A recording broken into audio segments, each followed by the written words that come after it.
वालेकुम everyone and welcome back to another video. आज का हमारा टॉपिक है टाइप्स ऑफ रिसेप्टर। हमने फार्माकोडायनेमिक्स को शुरू किया था अपने पिछले लेक्चर में and we have discussed pharmacokinetics and each component in detail. अभी तक हम इस चैनल के ऊपर कर चुके हैं। अगर आपने वो वीडियोस नहीं देखी है, in case you are new, तो आपको जनरल फार्माकोलॉजी की प्लेलिस्ट के अंदर ये सारी वीडियोस मिल जाएंगी। So do check them out and अगर आपको वीडियोस पसंद आए so do subscribe my channel and hit the like button. तो आज का हमारा टॉपिक है टाइप्स ऑफ रिसेप्टर। ये फार्माकोडायनेमिक्स का लेक्चर नंबर 2 है, टाइप्स ऑफ रिसेप्टर। इसमें हम डिफरेंट काइंड्स ऑफ रिसेप्टर्स देखेंगे। वो मेनली 4 टाइप्स के हैं। So let's start. हमारे पास पहला जो है वो है लाइगेंड गेटेड आयन चैनल।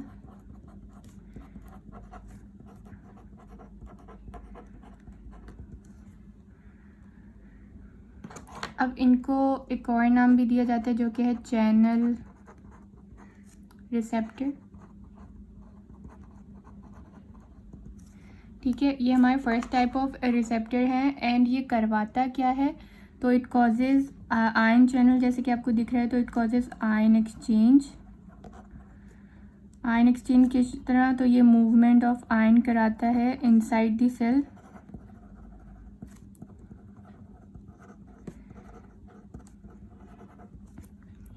और आउट। इनसाइड भी कराता है, आउटसाइड भी करवाता है। अब अगर हम एग्जांपल्स देखें इसकी examples, so we have cholinergic nicotinic receptor, sorry nicotinic receptors. तो ये जो कोलिनर्जिक या निकोटिनिक रिसेप्टर्स होते हैं, ये इनसाइड होते हैं या ये ऑन दी सेल्स होते हैं, ऑन दी सेल मेम्ब्रेन होते हैं, क्योंकि हम सेल से हमारा मतलब है सेल मेम्ब्रेन ही है। तो ये इनसाइड या ऑन दी सेल हमारे पास कोलिनर्जिक निकोटिनिक रिसेप्टर्स होते हैं। अब ये कौन से रिसेप्टर्स हैं, ये आप जब ऑटोनॉमिक नर्वस सिस्टम हम स्टार्ट करेंगे उसमें आपको डिटेल में समझ आ जाएगा ये। तो cholinergic nicotinic receptors are one of the example of ligand gated ion channel. अब ये काम किस तरह करते हैं, तो हम एग्जांपल ले रहे हैं। समझे कि एक पेशेंट है, उसको ब्रेडिकार्डिया का प्रॉब्लम हो गया है। ठीक है, I hope you know what is bradycardia. Bradycardia heart beat less than 72 beats per minute is bradycardia, यानी कि आपकी हार्ट बीट जो है वो बिलो नॉर्मल है। Normal value 72 beats per minute, लेकिन अगर आपकी हार्ट बीट 72 से कम है सो इट इज़ ब्रेडिकार्डिया।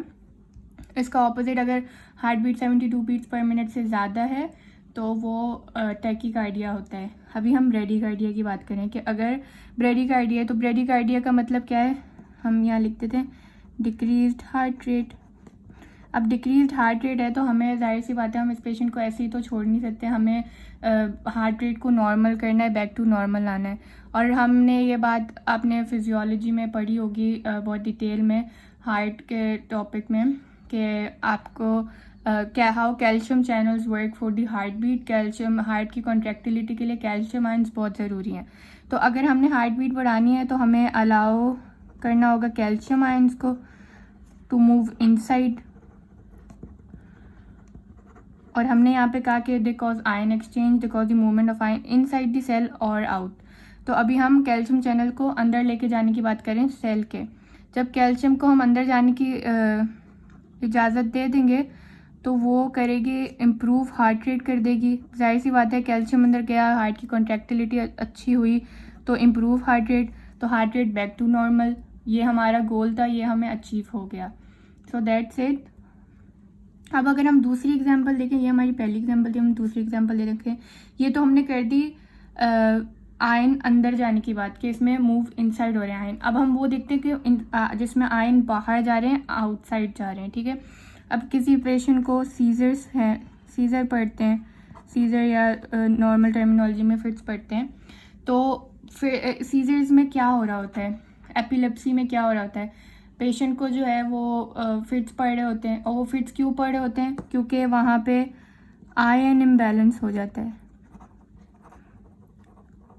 अब आयन इम्बैलेंस किस तरह होता है कि वहाँ पे आयन इम्बैलेंस, वहाँ पे कोई मतलब देख ही नहीं रहा कि कौन सा आयन अंदर आ रहा है, कौन सा बाहर जा रहा है, आयन इम्बैलेंस है, रिकरेंट इम्पल्सेस जनरेट हो जाती हैं, एबनॉर्मल इम्पल्सेस जनरेट हो रही हैं, होए जा रही हैं, कोई रोकने वाला नहीं है। तो यहाँ हमें क्या कराना है, हमें इनहिबिट कराना है, हमें आयंस को बाहर लेके जाना है, उसको अंदर नहीं आने देना क्योंकि वो बहुत ज़्यादा अंदर आ रही हैं। तो we will inhibit the movement, inhibit the movement of ions, ठीक है। और इनहिबिट मूवमेंट हम किस तरह करेंगे, हम पेशेंट को, जो सीजर्स का पेशेंट है उसको हम दे देंगे एंटेगनिस्ट। हमने एंटेगनिस्ट दिया तो वो इनहिबिट कर देगा मूवमेंट ऑफ द आयन, और यहाँ पे हम एगनिस्ट देंगे तो इम्प्रूव हार्ट रेट होगी, ठीक है, वो अंदर जाएगा। And I hope you are getting what is agonist and antagonist. अगर आपको नहीं पता है तो हमने जो पिछली वीडियो है फार्माकोडायनेमिक्स के, जिसमें हमने इंट्रोडक्शन दिया है, उसमें हमने डिटेल में डिस्कस किया है एगनिस्ट एंटेगनिस्ट को, लाइगेंड को, एवरीथिंग। सो आप वो वीडियो ज़रूर देखें अगर आपको यहाँ समझ नहीं आ रहा है।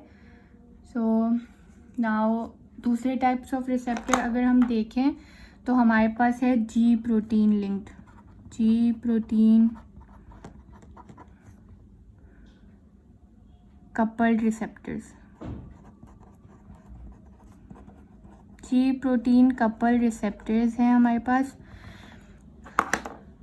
अच्छा, अब ये क्या करते हैं, ये प्रेजेंट इंट्रासेल्यूलर, ये सेल के अंदर होते हैं, और इनका जो मेन फंक्शन है जो कि याद रखना बहुत ज़रूरी है, is they amplify the message,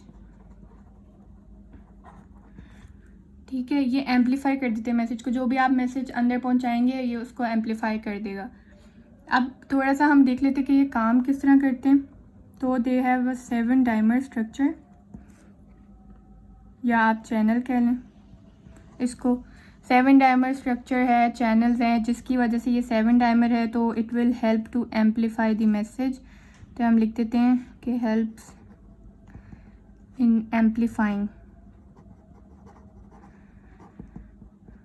ठीक है। ये सिंपल सी हमारी बात हो गई कि ये काम किस तरह करते हैं। ये हमने कहा एम्पलीफाई द मैसेज करते हैं, तो उसको किस तरह करते हैं। इसके पास 7 डाइमर्स होते हैं, चैनल्स होते हैं, दैट हेल्प्स इन एम्पलीफाइंग। अब इसकी अगर हम एग्जांपल्स देखें, so there are alpha and beta adreno receptors. ये अल्फा एंड बीटा अगेन जब हम ANS की तरफ जाएंगे तो आपको ये टर्मिनोलॉजी ज़्यादा अच्छे से समझ आने लगेंगी कि alpha and beta adreno receptors क्या होते हैं एंड कोलिनर्जिक निकोटिनिक रिसेप्टर्स क्या होते हैं। तो डोंट वरी, ये भी हम डिस्कस करेंगे। नाउ अब हम थर्ड टाइप ऑफ देख लेते हैं receptors, which is enzyme linked receptors. These are also called as Jack state. इसको हम Jack state receptors भी बोल सकते हैं।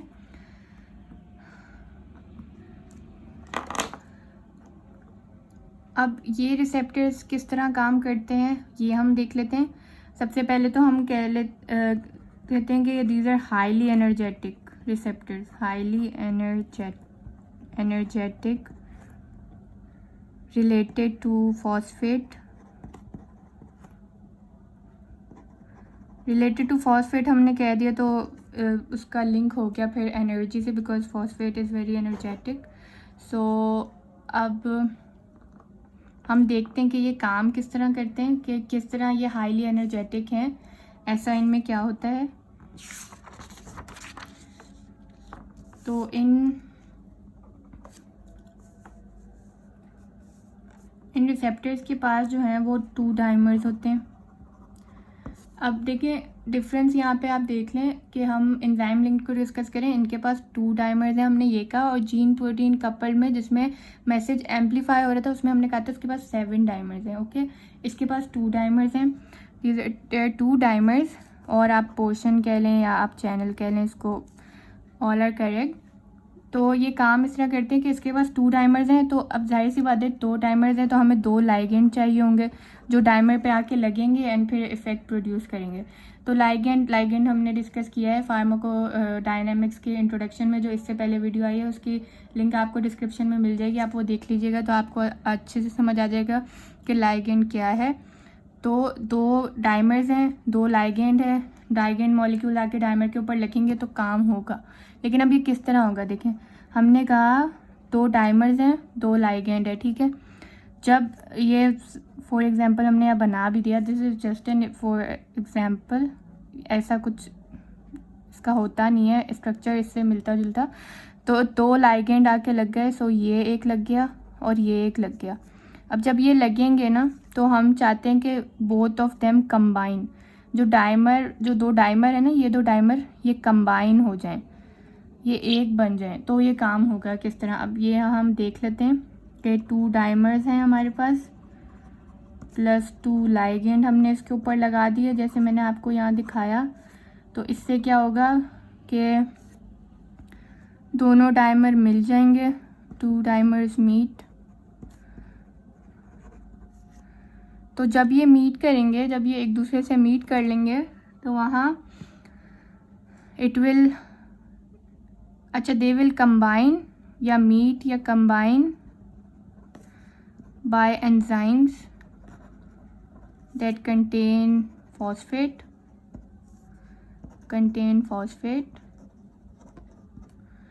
तो जब हमारे पास 2 डाइमर मिल गए, व्हेन हम यहाँ लिखते हैं व्हेन 2 डाइमर्स मीट, हमारी एनर्जी जनरेट हो गई, ठीक है। हमने यहाँ कहा एंजाइम फॉस्फेट, तो एनर्जी जनरेट हो गई, फॉस्फेट रिलीज़ हो जाते हैं। जब ये मीट हुआ तो यहाँ पे फॉस्फेट बना, फॉस्फेट रिलीज़ हो गया। फॉस्फेट रिलीज़ होने का मतलब है कि हमारी एनर्जी रिलीज़ हो गई। ओके, सिंपल, आई होप आपको समझ आया हो। अब हमने इसका मैकेनिज्म ऑफ एक्शन देख लिया, 2 डाइमर्स हैं, 2 लाइगेंड है, उस पर 2 डाइमर्स पे 2 लाइगेंड लगे, दोनों डाइमर्स मिले, एनर्जी रिलीज़ हो गई, फॉस्फेट रिलीज़ हो गया, मींस एनर्जी रिलीज़ हो गई। ये तो है, लेकिन अनटिल ये रिसेप्टर्स काम नहीं करेंगे जब तक दोनों डाइमर्स नहीं मिलेंगे। तो हम यहाँ लिख देते हैं कि these receptors will not work until the receptors meet. 2 dimers meet. और इसकी एग्जांपल अगर हम देखें तो example is insulin, which commonly आपने ये यूज़ होते हुए देखा होगा। तो एनर्जी क्या करता है, इंसुलिन क्या करता है, इंसुलिन जो है वो ग्लूकोज, देखिए इंसुलिन लगाते किस लिए हैं, ठीक है, वो बॉडी में ग्लूकोज बहुत ज़्यादा होता है तो ग्लूकोज टूट नहीं रहा होता। अब ग्लूकोज को तोड़ने के लिए हम इंसुलिन देते हैं, इंसुलिन क्या करता है, ग्लूकोज को जाके तोड़ देता है, तो it provide the receptors for glucose. Insulin जाता है बॉडी में, provide receptors for glucose, glucose के लिए रिसेप्टर्स बनाता है, ग्लूकोज को तोड़ता है, ग्लूकोज जाके जब रिसेप्टर्स में लगती है, मीट रिसेप्टर्स, या यहाँ पे जैसे हमने डाइमर से मिला तो हमने कहा एनर्जी रिलीज़ हो गई, which we very well know कि ग्लूकोज का फंक्शन एनर्जी रिलीज़ करना ही होता है, एनर्जी होता है। And you very well know the example of diabetes, जिसमें ग्लूकोज नहीं टूट रहा होता, ग्लूकोज सर्कुलेट करता रहता है, फिर हम इंसुलिन देते हैं। तो आई होप आपको समझ आ गया हो। Now moving on to the next and the last one is intracellular receptors, ठीक है। अब ये इंट्रासेल्यूलर नाम से आपको पता चला इनकी लोकेशन क्या है, तो they are inside the nucleus. अब ये रिसेप्टर्स वो हैं जो कि न्यूक्लियस के अंदर है, यानी न्यूक्लियस के अंदर जो भी सारे प्रोसेसेस हो रहे होते हैं उनके लिए ये बहुत ज़रूरी है। अब हमें पता है कि हमारे न्यूक्लियस के अंदर क्या चल रहा होता है, तो वहाँ पे जीन्स पड़ी होती हैं, ठीक है, वहाँ पे सिंथेसिस ऑफ DNA RNA हो रहा होता है, ट्रांसक्रिप्शन हो रही है, ट्रांसलेशन हो रही है। तो ये सारे प्रोसेसेस के लिए जो रिसेप्टर्स होते हैं they are intracellular receptors. And many vitamins, आपने पढ़ा होगा कि many vitamins perform its function in the nucleus. ठीक है, अब यहाँ एग्जाम्पल अगर हम देखें तो हमें पता है कि स्टीरॉयड के जो रिसेप्टर्स हैं वो सेल के अंदर होते हैं। So they are an example of intracellular receptors. Vitamin के रिसेप्टर्स न्यूक्लियस के अंदर होते हैं। जब तक वाइटामिन हमारे न्यूक्लियस के अंदर नहीं जाएगी वो अपना फंक्शन नहीं शो करेगी। तो इस तरह के जो होते हैं gene expression, protein phosphorylation, transcription, translation, DNA synthesis, RNA synthesis, वो सब इसमें कवर होते हैं इंट्रासेलुलर रिसेप्टर्स में। तो हमने सारे रिसेप्टर्स को जो है चारों को वो डिटेल में डिस्कस कर लिया है। विद एग्जांपल्स हमने देखा ligand gated ion channels, G protein couple receptors and enzyme linked receptors, JAK STAT भी कहते हैं जिनको, एंड इंट्रासेलुलर रिसेप्टर्स। अब नेक्स्ट वीडियो हमारी बहुत इंपॉर्टेंट है, which is the most important topic of general pharmacology according to me, और exams में इसके बहुत क्वेश्चंस पूछे जाते हैं, वाइवा में भी पूछे जाते हैं। So make sure you watch that video and अल्लाह हाफिज़। एंड अगर आपको वीडियो पसंद आई हो, आपको समझ आया हो, तो please subscribe my channel and like this video.